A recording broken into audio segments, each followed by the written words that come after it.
जय हिंद। तो आज फिर से कि मैं यहाँ पर 2 टॉपिक्स यानी कि 2 टॉपिक के बारे में डिस्कस करने वाली हूँ। फर्स्ट वन टॉपिक जो है वो रिलेटेड टू रहेगा टीचर, रिलेटेड टू रहेगा पेरेंट एंड रिलेटेड टू रहेगा children and student. For teacher their student and for parents their children. और सेकेंड वन टॉपिक जो रहेगा वो उसके ऊपर रहेगा कि हम प्रॉपर कंसंट्रेशन हमारी स्टडी के ऊपर कैसे करें, और हम पूरे साल भर नहीं पढ़ाई करेंगे, जब पेपर आएंगे तब पढ़ेंगे। कुछ स्टूडेंट ऐसे होते हैं जो कि बहुत अच्छा कर जाते हैं क्योंकि उनकी एक स्ट्रेटेजी होती है। कुछ स्टूडेंट ऐसे होते हैं जो कि अगर पेपर के 2-3 दिन पहले ही पढ़ाई चालू कर रहे हैं काले पानी में डूब जाएंगे, या अगर सालों से भी करते आ रहे हैं तो मतलब फिसल जाएंगे, फेल हो जाएंगे। ठीक है, और स्टडी भी कैसे करें, हम फोकस कैसे रखें उसमें वो भी डिस्कस करने वाले हैं। So without wasting our time let's start this video. तो चलिए फर्स्ट टॉपिक के बारे में डिस्कस करना शुरू करते हैं। तो एक एज होती है जिसमें एक स्टूडेंट को या एक चिल्ड्रन को लगता है कि उसके पेरेंट्स और उसके टीचर्स दोनों गलत है।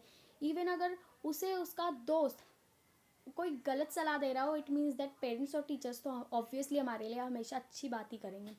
तो अगर कोई उसका उस स्टूडेंट का या उस चिल्ड्रन का दोस्त उसे एकदम अपोजिट सलाह दे रहा हो, अगर हम उस सलाह को कंपेयर करें टीचर से और पेरेंट से, टीचर और पेरेंट जो कह रहे हैं उससे अपोजिट अगर उस स्टूडेंट या चिल्ड्रन का दोस्त कह रहा हो, तो चिल्ड्रन को लगेगा कि यार नहीं, मेरे पेरेंट्स और मेरे टीचर बहुत गलत हैं, और वो उन्हें अपने दुश्मन वाली नज़र से देखने लगेगा।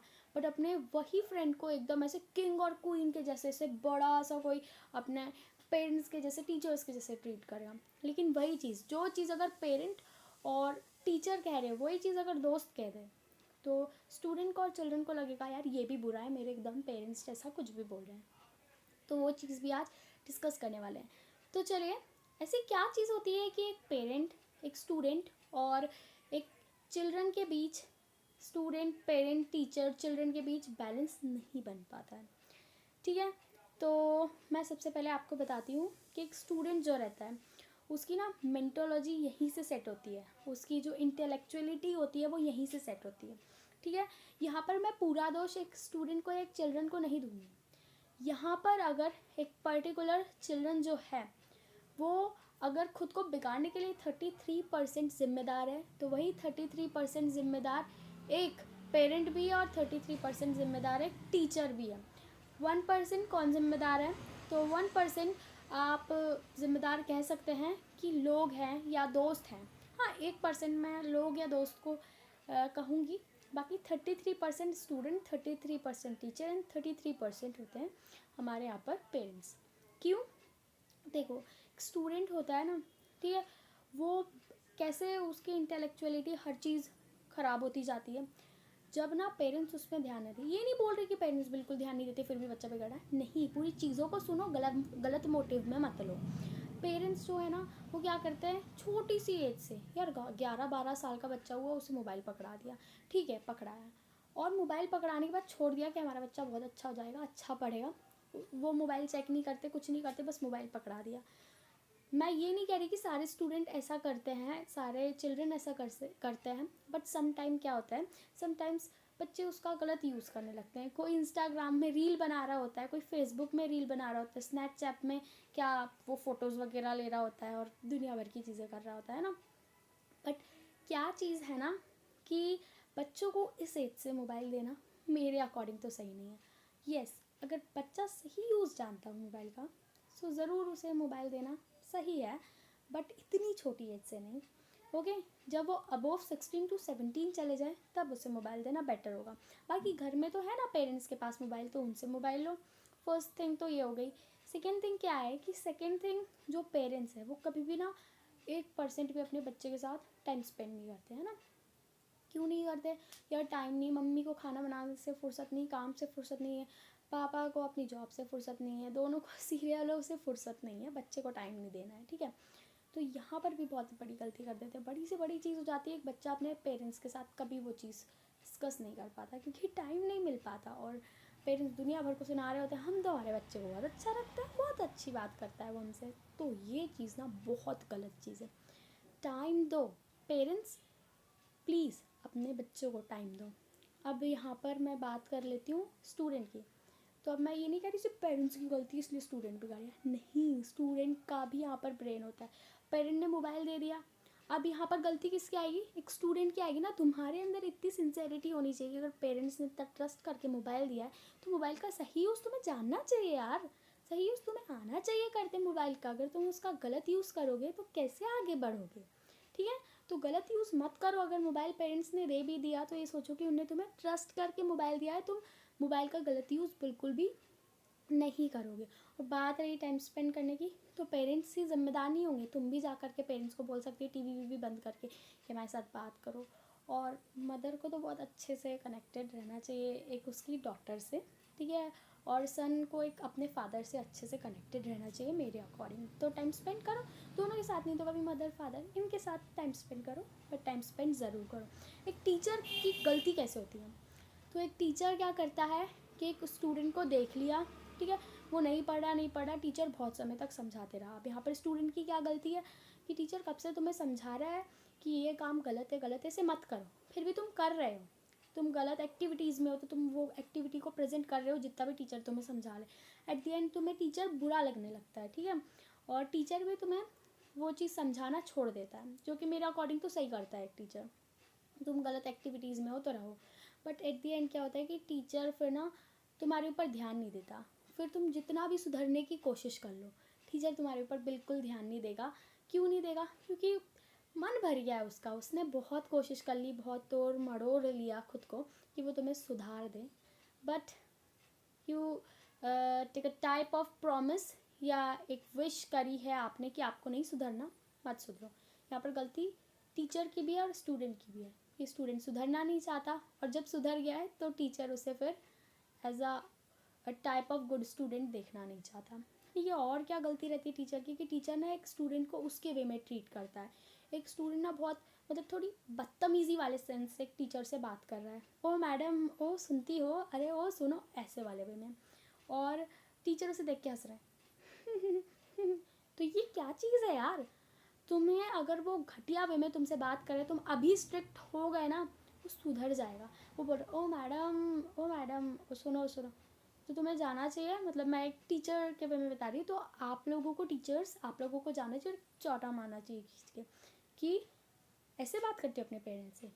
पेरेंट्स का जो है वो कहीं ना कहीं कनेक्शन एक टीचर से है, क्योंकि एज अ पेरेंट्स हम टीचर्स को भी ट्रीट करते हैं, हमारे गुरु होते हैं, वो बड़ा दर्जा देते हैं। तो तुम गुरु से ऐसे बात करोगे, तो टीचर्स की भी ये गलती होती है कि उसे एक स्टूडेंट को उसके वे में ट्रीट नहीं करना चाहिए। अगर आप उसे हंस रहे हो, उसकी चीज़ों से खुश हो रहे हो, तो वो और बिगड़ते जाएगा और ऐसे बदतमीज़ी में आएगा, और शायद कल को तू से बात करने लगे, आप फिर भी हंस रहे हो। सो प्लीज़ टीचर अपनी ये चीज़ को इम्प्रूव करें, सुधारें। ओके, अपनी गलती को तो नहीं कह सकती क्योंकि टीचर से कहाँ ही गलती होती है, बट मैं कह सकती हूँ कि एज अ फॉर्म ऑफ गलती को सुधारें। और स्टूडेंट इतनी बदतमीज़ी मत करें, थोड़ा तो सीखें खुद से, और दूसरे लोगों को देख रहे हैं तो उनसे सीखें।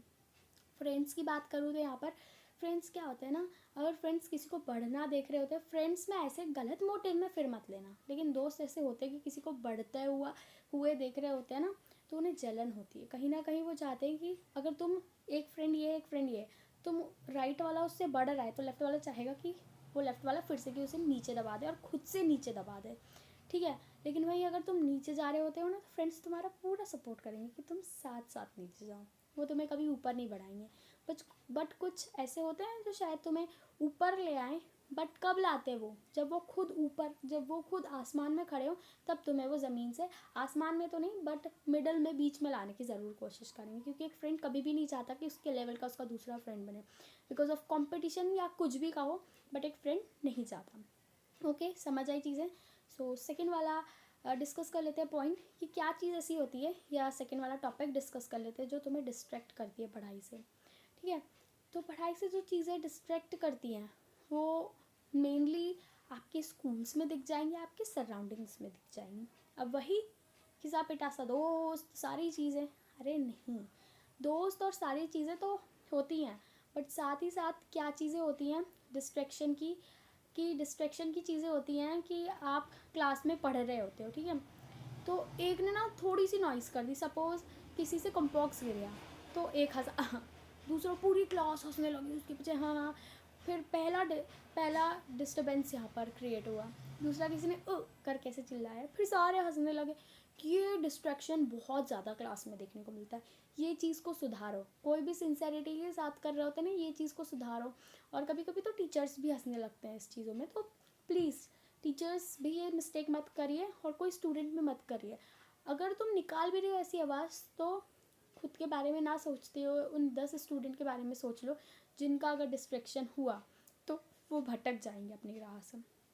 कुछ ऐसे स्टूडेंट होते हैं कि ना क्लास में मतलब कोई मुझे बहुत अच्छे गाने नहीं आते, बट कुछ गाना गा रहे होते हैं वो क्लास में, ठीक है।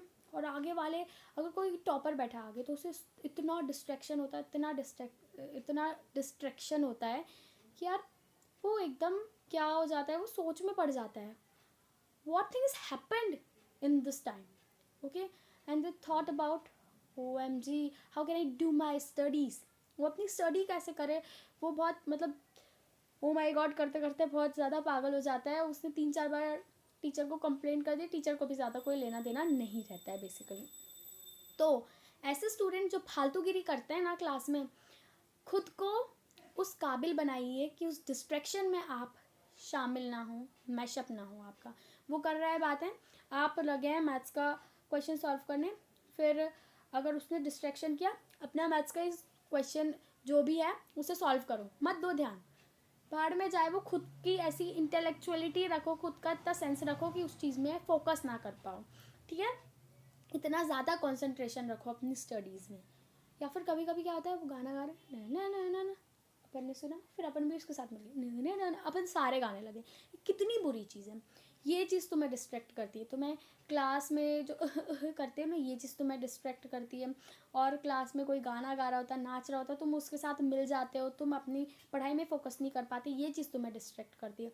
सबसे प्यारा वे है ना खुद को फोकस्ड बनाने का, वो एक क्लास ही होती है। मैंने क्लास में बताया डिस्ट्रैक्शन होते हैं, बट अगर तुम क्लास में रहते हुए भी उस डिस्ट्रैक्शन का पार्ट ना बनो, तभी तुम एक टॉपर की लाइन में आ पाओगे, तभी तुम एक फोकस्ड स्टूडेंट की लाइन में आ पाओगे। सो आग्रह करती हूँ सारे स्टूडेंट से, सारे चिल्ड्रन से, फॉर पेरेंट्स एंड सारे स्टूडेंट से, फॉर टीचर, कि यहाँ पर ना थोड़ा सा फोकस स्टडी में कर लो। पूरी साल भर, ये वाला भी एक टॉपिक था, पूरे साल भर नहीं पढ़ोगे, एट दी एंड में कुछ जो पेपर रहेंगे, सपोज 20 तारीख को पेपर है तो तुम 18-19 को पढ़ना स्टार्ट करोगे और फेल हो जाओगे। बट कुछ ऐसे भी रहते हैं ना कि जो पूरे साल नहीं पढ़ते आए और वो एट दी एंड में अपने 2-3 दिन पहले स्टडीज़ स्टार्ट करते हैं, because they are focused student, क्योंकि वो फोकस्ड रहते हैं। उनने अपनी इंटेलेक्चुअलिटी, अपने साइंस को इतना ज़्यादा, सेंस को नहीं, अपनी इंटेलेक्चुअलिटी को, अपने ब्रेन को इतना ज़्यादा फोकस्ड बना रखा है कि कोई उन्हें चाहकर भी नहीं उठा सकता। वो ऐसे स्टूडेंट रहते हैं। बट अगर तुम खुद को ना वो उन स्टूडेंट्स में काउंट नहीं कर पा रहे हो, तो इन दिस सेंस ऑफ तुम ना क्या करो कि तुम स्टार्टिंग से ही इट मीन्स दैट कि तुम ना फर्स्ट मंथ से ही, जैसे 5th क्लास है, 6th क्लास है, 8th 9th 10th 12th 11th जैसी भी क्लास है, उसके स्टार्टिंग से, सपोज मार्च में पेपर हुए 8th क्लास के, अब अप्रैल में तुम आके 9th क्लास में, तो अप्रैल से ही पूरी जो छुट्टी भरे मई जून छुट्टी है उससे ही स्टार्ट कर दो पढ़ाई करना अपनी, ठीक है। तो अगर पूरे साल भर करोगे तो कोई प्रॉब्लम नहीं आएगी। सो आई होप थोड़ा भी अगर सेंसफुल वीडियो लगा हो, एंड अगर आपकी थोड़ी सी भी हेल्प करे चीज़ों को सुधारने में, so thank you very much for watching. जय हिंद।